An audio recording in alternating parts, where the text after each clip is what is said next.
Trigonometric Identities, Part B. What is an identity?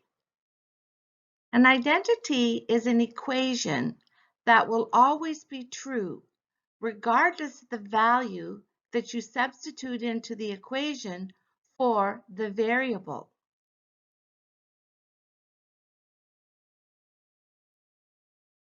There are basic identities that we will build on. The three basic identities that we will be working with are the Pythagorean identity, which states that sine squared theta plus cos squared theta is equal to 1.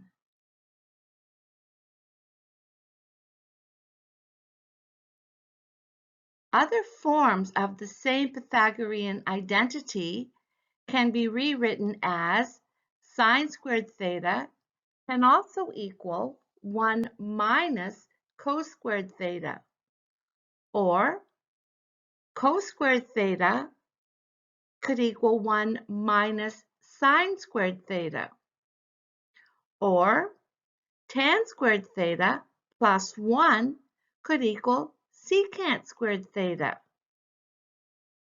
or tan squared theta could equal secant squared theta minus 1, or cotan squared theta plus 1 equals cosecant squared theta,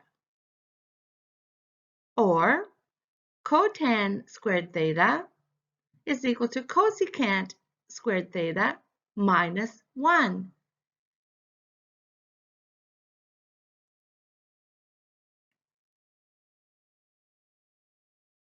The quotient identity. Sine theta divided by cos theta is equal to tan theta.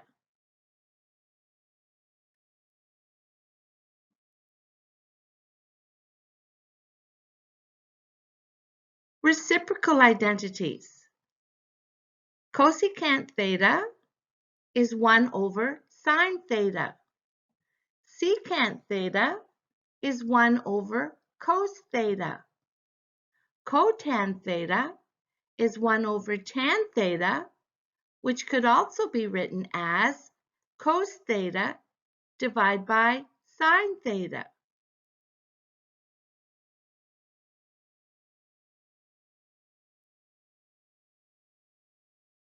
Opposite angle identities.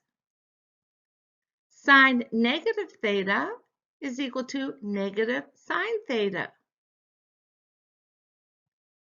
Cos negative theta is equal to cos theta.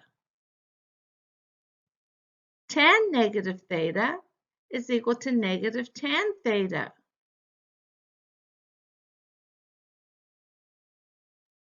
Double angle identities.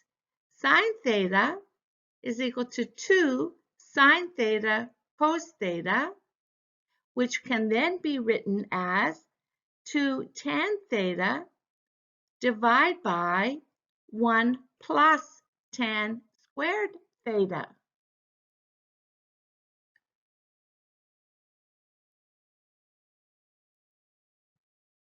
Tan 2 theta can be rewritten as 2 tan theta divided by 1 minus tan squared theta.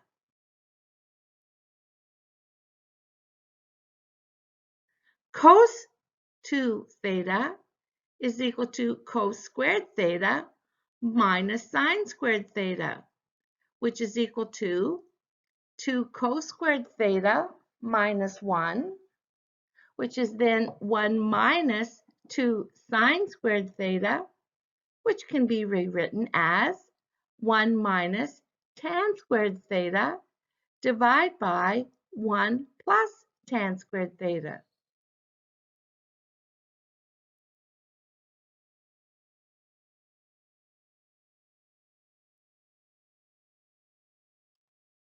Angle and sum difference identities. Sine bracket A plus or minus B is equal to sine A cos B plus or minus cos A sine B. You could have cos bracket A plus or minus B bracket is equal to cos A cos B plus or minus sine A sine B. Another form might be tan A plus or minus B is equal to tan A plus or minus tan B divided by 1 plus or minus tan A tan B. And one more, cotan A plus or minus B is equal to cotan A cotan B plus or minus 1 divided by cotan B plus or minus cotan A.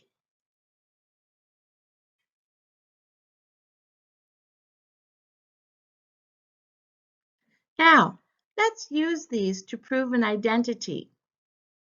We want to prove that tan squared theta plus 1 is equal to secant squared theta.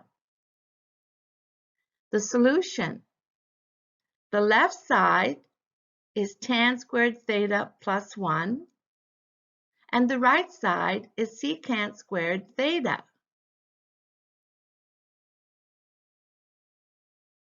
Now, we know using the quotient identity that tan can be written as sine over cos squared theta plus 1. Now, continuing on, we had sine over cos squared theta plus 1, and we called that the quotient identity. But we know that 1 can be further written as cos squared theta divided by cos squared theta. We do this so that we can find a common denominator.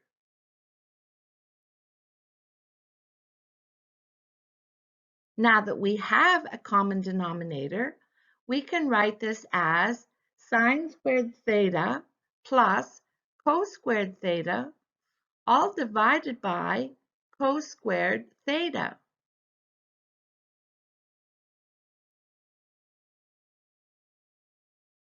Continuing on, from the last slide, we had sine squared theta plus cos squared theta, all divided by cos squared theta.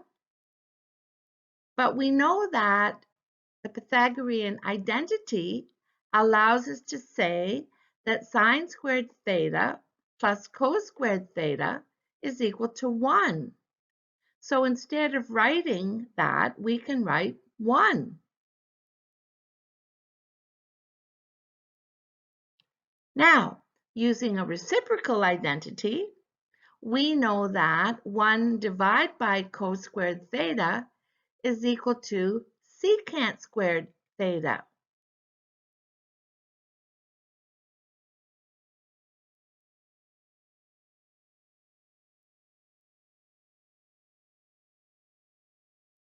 So, since left side equals right side, we've proven that this identity is correct.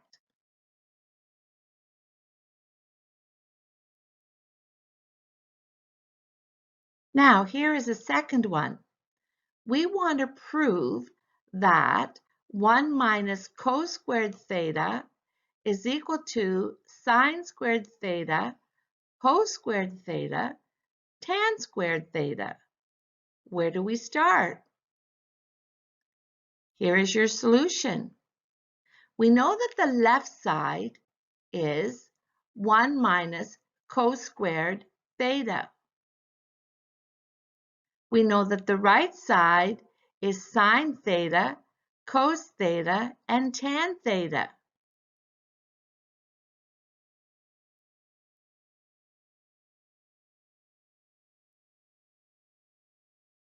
We know, given the Pythagorean identity, that 1 minus cos squared theta is equal to sine squared theta.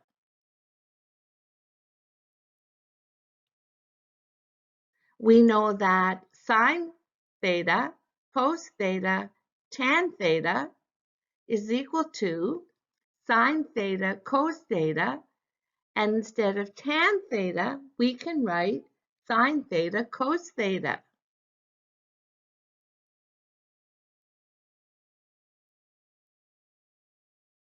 Now, we can write sine squared theta, but we know that cos theta divided by cos theta will be 1. So we're left with sine squared theta times 1, which of course is sine squared theta.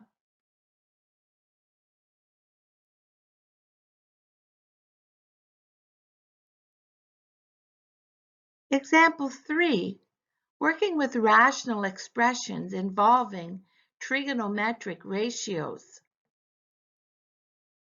In this example, we want to prove that sine theta divided by 1 plus cos theta is equal to 1 minus cos theta divided by sine theta. Here's the solution. Start, of course, with the left side. Sine theta divided by 1 plus cos theta. The right side, 1 minus cos theta divided by sine theta. Continuing on,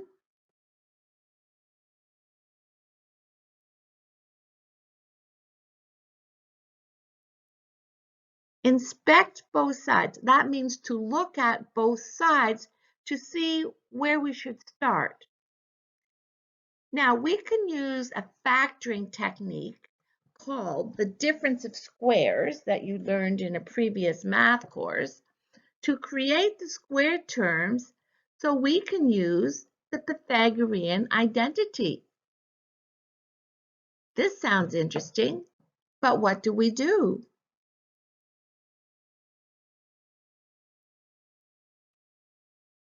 Example 3, working with rational expressions involving trigonometric ratios. The left side is sine theta divided by 1 plus cos theta. What we're going to do is we're going to do a difference of squares by taking the bottom value, 1 plus cos theta, but changing from a plus sign to a minus sign. What we're doing here is we're just multiplying the top and bottom of the expression by what we call the conjugate. The conjugate is the same value but opposite signs.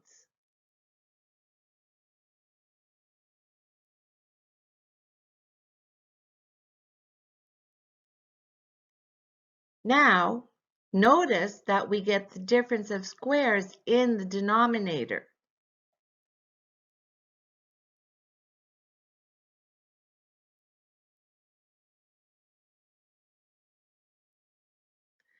Reminder, our right side is 1 minus cos theta sine theta. This is what we're working towards. Do you see it yet?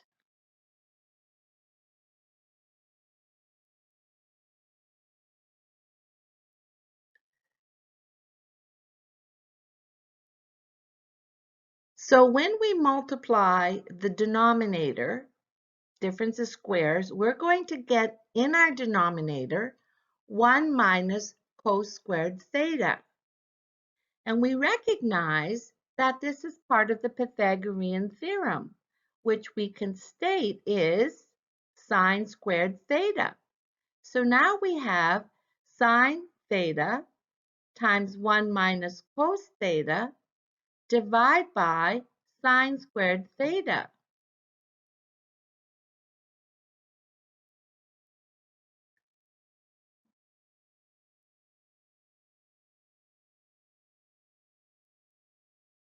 Now, since we have a sine theta on the top and a sine theta on the bottom, that can reduce to 1.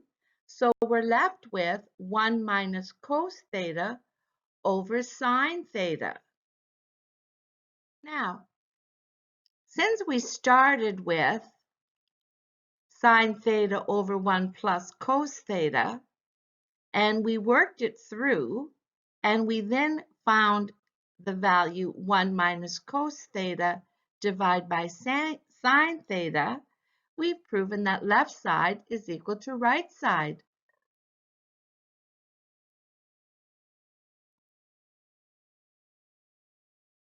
Now, we're going to continue to trigonometric identities part C. Here are some other values that you might want to make use of. These are called half-angle identities. We're not going to prove them, but have them available. You might find them useful. See you soon.